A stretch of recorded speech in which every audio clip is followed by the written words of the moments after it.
آج labour day, مزدوروں کا دن، لیکن اس کا مطلب کیا ہے؟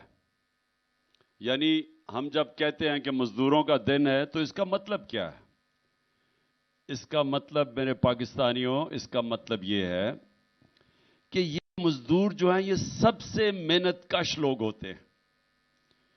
یعنی وہ محنت کرتے ہیں یہ، اور سارا دن ان کی محنت صرف اپنی بیوی بچے پالنے کے لیے ہوتا ہے. یہ وہ لوگ ہیں جن کے اوپر ملک چلتے ہیں کیونکہ ان کی مزدوری کے اوپر، اور یہ مشکل کام کرتے ہیں. ہم تو جو آفیسز کے اندر بیٹھ کے کام کرتے ہیں، ایئر کنڈیشن ہے، یہ گرمی کے اندر چاہے وہ سڑکوں پہ کام کر رہے ہیں، یہ فیکٹریوں میں کام کر رہے ہیں. تو یہ اس لیے ہم دن بناتے ہیں کہ ہم ساری قوم یہ بتائے ان کو کہ ہمیں احساس ہے، ہم نے اپنے محنت کش لوگوں کا احساس ہے. ہم اس لیے جس طرح ہم مدرز ڈے بناتے ہیں، یہ حالانکہ باہر زیادہ ہوتا ہے کیونکہ وہ تو اور ماں کا اتنا رتبہ نہیں ہے، لیکن مسلمانوں کے لیے تو ماں کا بہت رتبہ ہے. تو ہم اس لیے بناتے ہیں کہ ماں کتنی قربانیاں دیتی ہے اپنے بچوں کے لیے. یعنی وہ پڑھاتی ہے بچوں کو، وہ ان کی بیمار ہوتے ہیں تو تب ان کی خیال کرتی ہے، ان کو صبح تیار کرتی ہے، اسکول میں بھیجتی ہے. یعنی کیا نہیں کرتی ماں. تو اس لیے ہم ایک ایسا دن چاہتے ہیں کہ ہم سارے اپنی ماں کو اپریشیٹ کریں کہ ماں انہیں کتنی قربانیاں دیتی ہے ہماری طرح.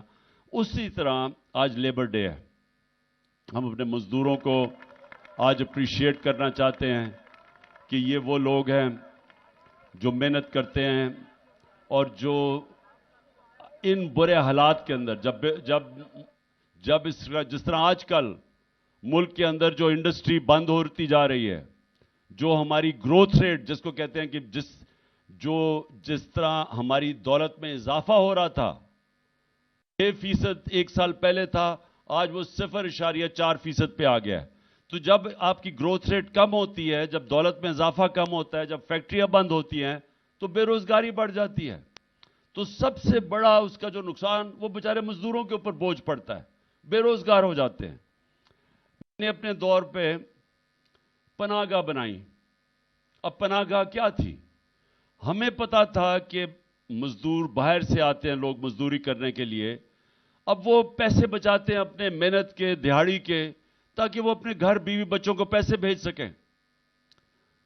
لیکن اب اگر ان کا کھانا پہ بھی پیسہ خرچ ہو رہا ہے، کرائے پہ بھی پیسہ خرچ ہو رہا ہے، کسی جگہ ٹھہرنے پہ، تو ان کے لیے پیسے کم بچتے تھے اپنی بیوی بچوں کو بھیجنے کے لیے. تو ہم نے پناہ گاہ بنائی، اور پناہ گاہ وہ تھی جدھر وہ جا کے سو بھی سکتے تھے، بستر تھا، کھانا ملتا تھا، نہا دھو سکتے تھے وہاں. تو ہم نے اس لیے پناہ گاہ بنائی. مجھے افسوس سے کہنا پڑتا ہے کہ یہ جو موجودہ امپورٹڈ چوروں کی حکومت ہے، انہوں نے بند کر دیا وہ پناہ گاہ، جس کی وجہ سے مزدور اتنا، یعنی جو بھی پیسہ وہ مزدوری کا تھا وہ سب اپنے گھر بھیج سکتے تھے، کیونکہ کھانا بھی مفت ملتا تھا، رہنا بھی مفت تھا، نہانا بھی تھا. تو اس لیے میں صرف بتانا چاہتا ہوں کہ یہ وہ لوگ ہیں جو اوپر بیٹھے ہوئے ہیں جنہوں نے ہیلتھ کارڈ بند کر دیا ہے. آپ یہ سوچیں کہ مزدوروں کے لیے کتنی بڑی چیز ہے. ہم نے جو صحت کارڈ دیا تھا کہ ہر خاندان کے پاس 10 لاکھ روپیہ ہیلتھ انشورنس تھی، ہر خاندان کے پاس، کہ وہ کسی بھی ہسپتال میں اپنا علاج کروا سکتے تھے. مطلب یہ کہ اگر ایک سرکاری ہسپتال میں وہ علاج نہیں ہوتا تھا، وہ جا کے پرائیویٹ ہاسپٹل میں کروا سکتے تھے. یا ڈاکٹرز ہاسپٹل لاہور میں مجھے ان کے جو سربراہ ہیں ڈاکٹر اصغر، انہوں نے مجھے پہلے 2 سال کی بات ہے، انہوں نے کہا کہ میں مبارک دینا چاہتا ہوں کہ پہلا ہارٹ سرجری صحت کارڈ کے اوپر ڈاکٹرز ہاسپٹل میں ہوئی. عام مزدور نے جا کے اپنی سرجری کروائی، جو کہ پہلے کوئی تصور نہیں کر سکتا تھا. کوئی مزدور تصور نہیں کر سکتا تھا کہ پرائیویٹ ہاسپٹل میں جا کے اپنے دل کی سرجری کروائے. تو ہماری ہیلتھ انشورنس کی وجہ سے اس نے جا کے مفت اپنی سرجری کروائی ایک پرائیویٹ ہاسپٹل میں. آج پختونخوا میں تو بند کر دیا ہے صحت کارڈ انہوں نے، اس حکومت نے. اور دوسرا پناہ گاہ ساری جگہ بند کر دیا. بیچارے مزدور یا سڑکوں کے اوپر سوئیں گے کیونکہ کرایہ وہ دے نہیں سکتے, یا وہ پیسہ خرچ کریں گے جا کے اپنے کھانے پینے پہ, تو پیسہ کم بچے گا. ویسے ہی بے روزگاری کا دور ہے. تو میں اپنے مزدوروں کو آج صرف یہ کہنا چاہتا ہوں کہ میرا جو تصور ہے پاکستان کا وہ ہے فلاحی ریاست. فلاحی ریاست کا مطلب یہ ہے کہ جو بنیادی ضروریات ہیں, جو لوگوں کی, ہمارے غریب, کمزور, مزدور, کسان, اس طبقے کی جو بنیادی ضروریات ہے وہ انشاءاللہ ریاست پوری کرے گی. اور ہماری پوری کوشش یہ ہے کہ جس طرح ہم ہیلتھ کارڈ لے کے آئے ہیں, آگے ہم نے ایجوکیشن کارڈ لے کے آنا ہے. اور ایجوکیشن کارڈ کیا ہوگا کہ بچے جا کے ان کو کارڈ ملے گا, وہ پھر جا کے کسی بھی اسکول میں جا کے تعلیم حاصل کر سکتے ہیں. تو یہ بھی اب یہ میرا اگلا انشاءاللہ جب بھی اللہ نے موقع دیا تو ایجوکیشن کارڈ, تاکہ ایک غریب کے بچے کو, وہ کیوں گندے اسکول میں جائے, اس کو بھی موقع ملے اچھے اسکولوں میں جانے کا. اور اس سے کیا ہوگا, اس سے ہوگا کہ اسکول بہتر ہو جائیں گے. جب پرائیویٹ لوگ اسکول بنائیں گے اور وہ ایجوکیشن کارڈ کی وجہ سے وہ پھر ان اسکولوں کے اندر بچے جا سکیں گے, اچھے اسکولوں کے اندر, وہ ان کو بھی موقع ملے گا اوپر جانے کا. ہیلتھ کارڈ کی وجہ سے پہلی دفعہ دیہات کے اندر پرائیویٹ ہاسپٹلز بن رہے تھے, عام ڈاکٹرز چھوٹے چھوٹے ہاسپٹل کھول رہے تھے ہیلتھ کارڈ کی وجہ سے. عموماً وہ دیہاتوں میں نہیں جاتے کیونکہ وہاں لوگوں کے پاس پیسہ نہیں ہوتا, گورنمنٹ ہاسپٹل میں ڈاکٹرز نہیں ملتے. آپ چلے جائیں دیہاتوں کے اندر, ڈسٹرکٹس میں, وہاں گورنمنٹ ہاسپٹل میں ڈاکٹر نہیں ملتے. تو ہیلتھ کارڈ کی وجہ سے پرائیویٹ سیکٹر جا رہا تھا وہاں. اور وہ انشاءاللہ جب بھی اللہ نے موقع دیا تو ہم تعلیم اور صحت دونوں میں, خاص طور پہ مزدوروں کا فائدہ یہ ہوگا کہ ان کو کم از کم اپنے بچوں کی تعلیم بھی اچھی ان کو مل جائے گی. ان کو فکر نہیں ہوگی کہ اگر پیسہ نہیں ہوگا تو ان کو اچھی تعلیم نہیں مل سکتی. اور پھر ان کو کوئی فکر نہیں ہوگا کہ اگر کوئی گھر میں بیماری ہوتی ہے تو حکومت انشورنس دے گی تاکہ وہ کہیں بھی اپنا علاج کروا سکیں. اب کل انشاءاللہ میں خود لاہور کی ریلی لبرٹی مارکیٹ سے انشاءاللہ 1 بجے ہم وہاں جمع ہوں گے, اور ادھر سے پیدل ریلی ہماری جائے گی ناصر باغ. میں اپنے سارے مزدوروں کو دعوت دیتا ہوں کہ اس میں ضرور شرکت کریں, کل چھٹی کا دن ہے.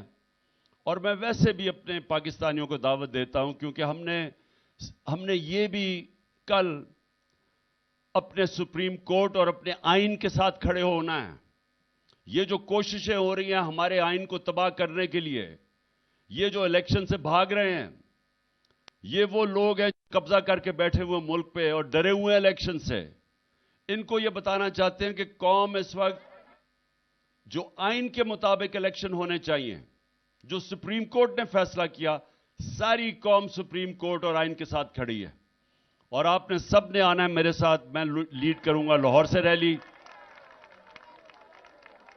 انشاءاللہ ہم لبرٹی سے اپنی ریلی شروع کریں گے اور دوسری طرف پنڈی سے ہماری ریلی شروع ہوگی, وہ شاہ محمود لیڈ کریں گے اور اسد عمر, اور وہ جائیں گے اسلام آباد تک, وہ بھی پیدل ریلی ہوگی.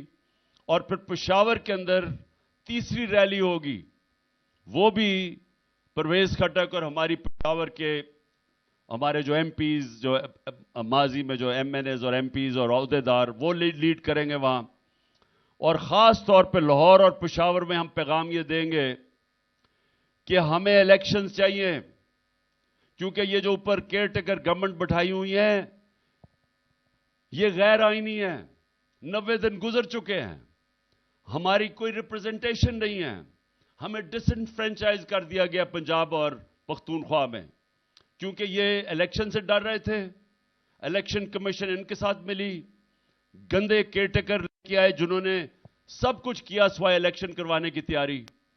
ایک وہ کیئر ٹیکر بٹھائے جنہوں نے ہمارے اوپر ہر قسم کی انتقامی کارروائی کی, اور ان کا مدت ختم ہو چکی ہے. تو ریلیز میں ہم اپنا آئینی حق مانگیں گے کہ جو آئین ہمیں حق دیتا ہے اور جو سپریم کورٹ نے فیصلہ کیا آئین کے مطابق, ہم ساری اب اپنی ریلیز کے اندر اپنے سپریم کورٹ کے فیصلے کے اوپر عمل کروانے کی کوشش کریں گے اور بتائیں گے قوم نکلے گی سڑکوں کے اوپر. تو اس لیے میں اپنی ساری قوم کو کل دعوت دے رہا ہوں کہ لاہور میں میرے ساتھ نکلیں، پنڈی سے جو ہماری ریلی شروع ہوگی اس میں آپ سب نکلیں، اسلام آباد تک جائے گی، اور پشاور کی ریلی، ان تینوں ریلی